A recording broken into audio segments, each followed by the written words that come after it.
think I'll start with Gandhi. First they ignore you, then they laugh at you, then they fight you, then you win. Walk in it. And I might have got a bit red when I walked in here, but I certainly felt like I was winning. I'll thank the Danish Free Press Society for inviting me here. I first met Lars Hedegaard when I first started the English Defence League, going back to 2009. And one bit of advice he gave me, he said, Tommy, never change. Do not wear a suit. So Lars, sorry, but I'm in Parliament, so I thought today I'd put a suit on.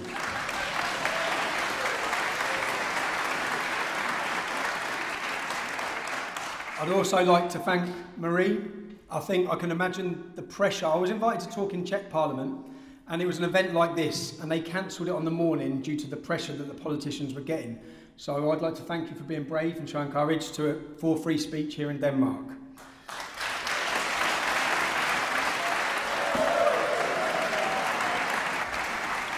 Well, the cost of freedom.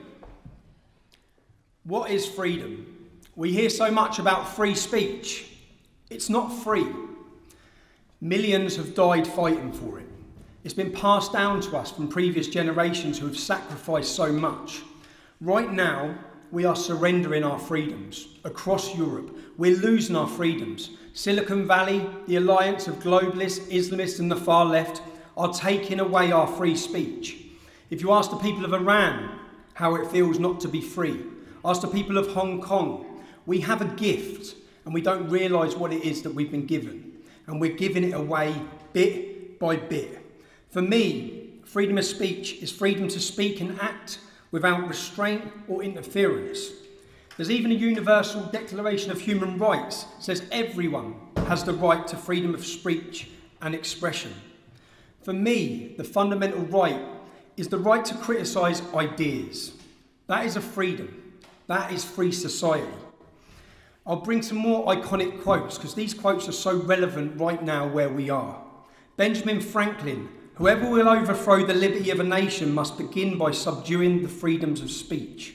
George Orwell, if liberty means anything at all, it means the right to tell people what they do not want to hear.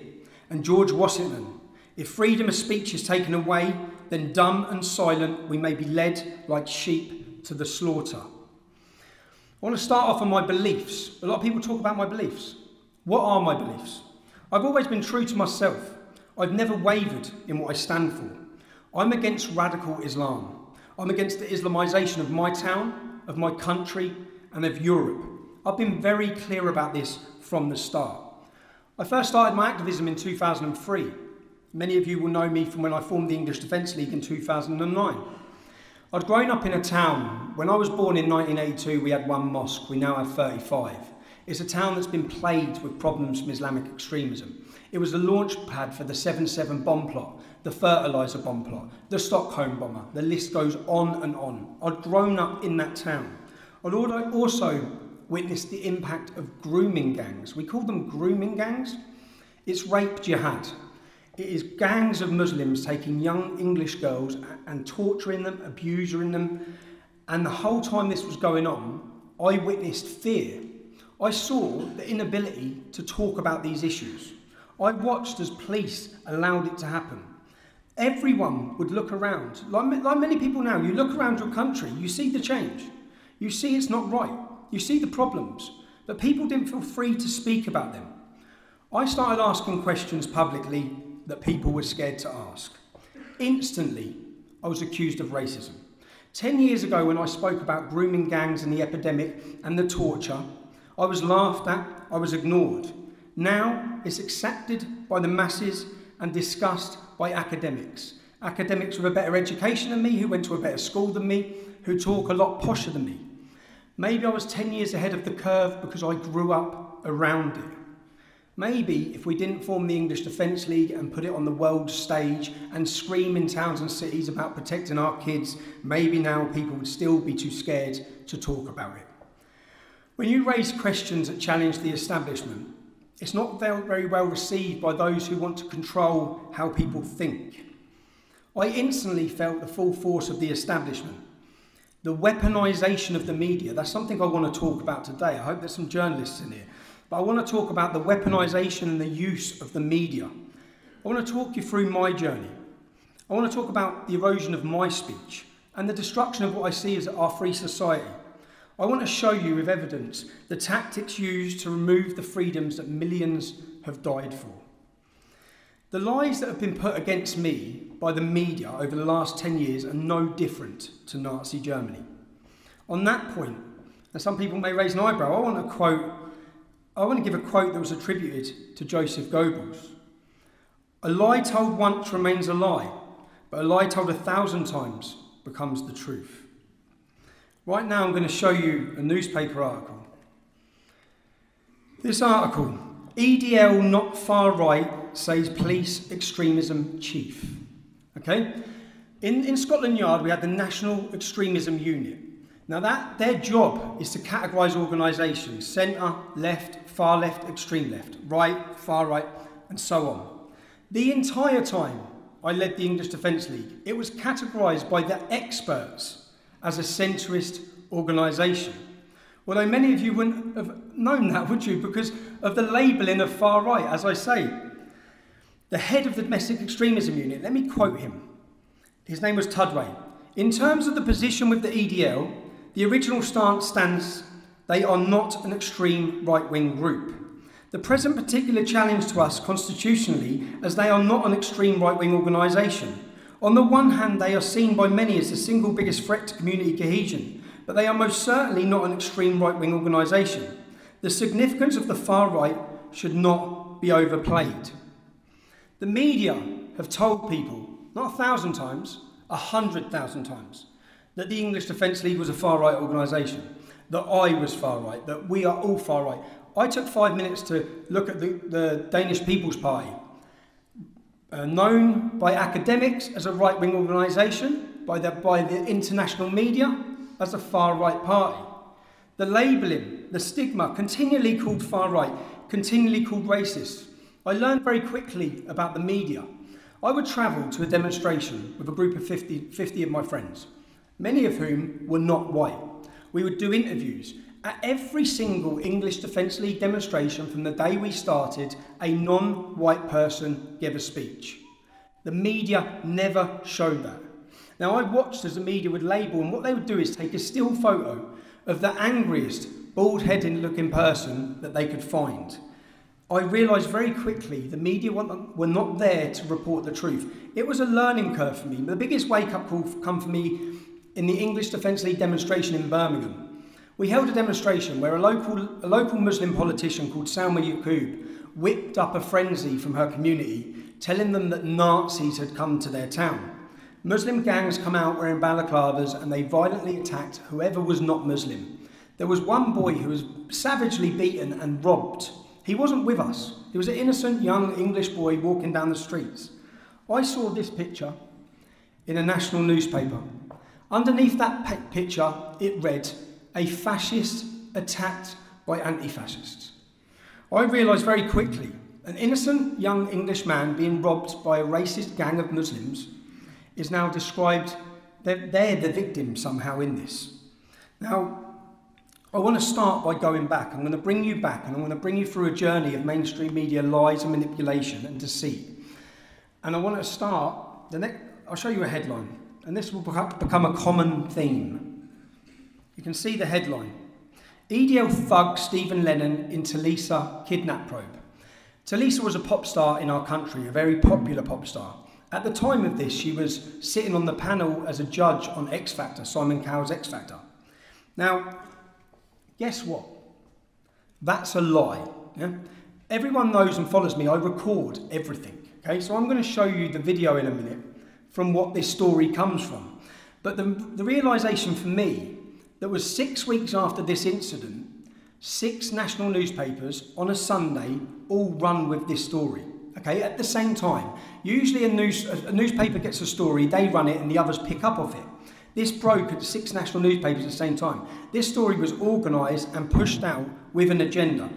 Let me show you the video of actually what this was about. Right. Right, so basically, what's just happened? we're pulled over.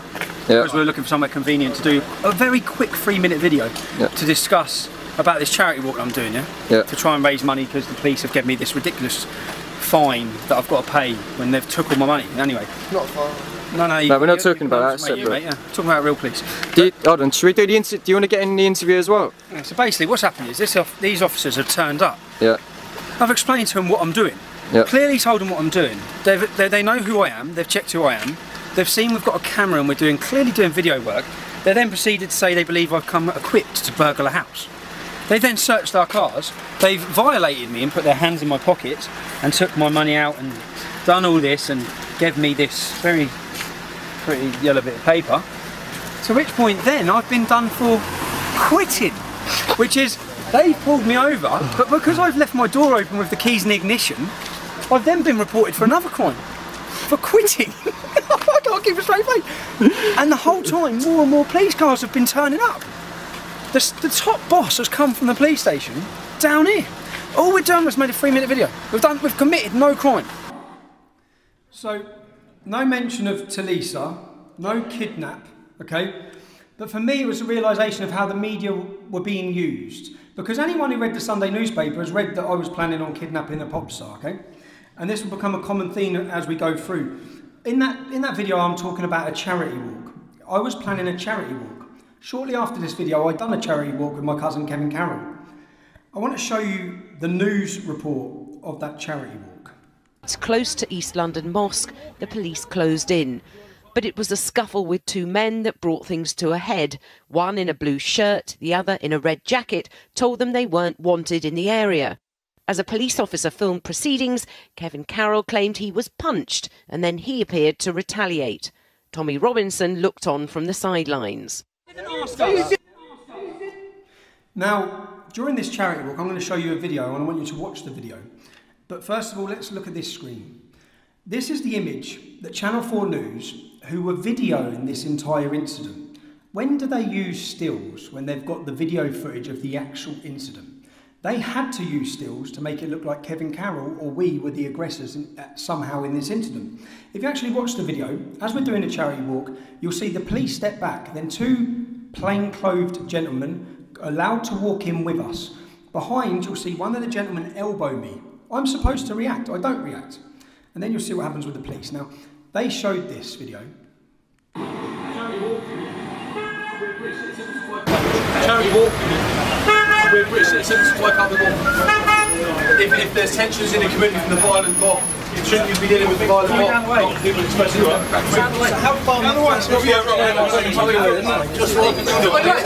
just fucking get out of it? What are you doing? Get back. Arrest him for assault, arrest him for assault, arrest him for assault, arrest him for assault, arrest him for assault, arrest him for assault. That's all on camera, so arrest him for assault. The violent fascist left. Kev, keep walking, let me kill him. The violent fascist left. The violent fascist left.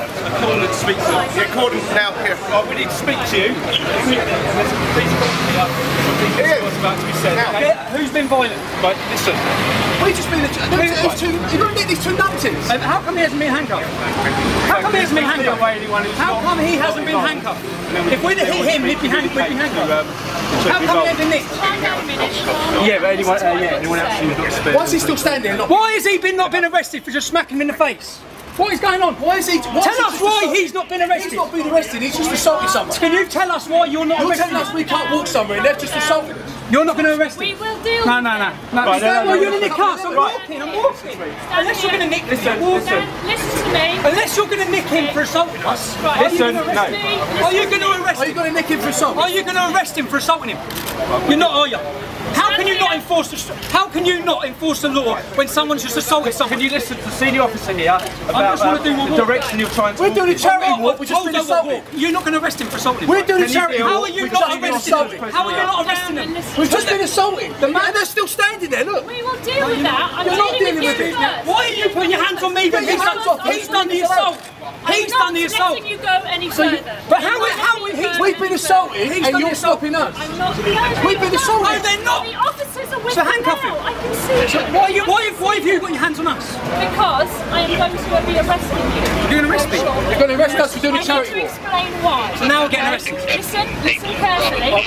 Listen carefully. We'll go this way then. You are both under arrest. Now, I actually had 4 court cases over that before it was kicked out. The 2 men who had caused the assault, neither were arrested. Okay. Now, Channel 4 News videoed all of that, but they froze the image of Kevin Carroll to show. And what I realised from this was the power of social media. I realised the power of YouTube. This video had 1 million views in a week, where people saw we'd done nothing, saw we were prosecuted, saw we had court, and we'd done nothing wrong. I'd seen lies and lies and lies told about us. I looked at one newspaper. Trinity Mirror owned this newspaper. Okay, Trinity Mirror own every newspaper that's local in the UK. So they don't just control national media; they control most towns and cities. They continually put out articles with lies about me. We will make America great again.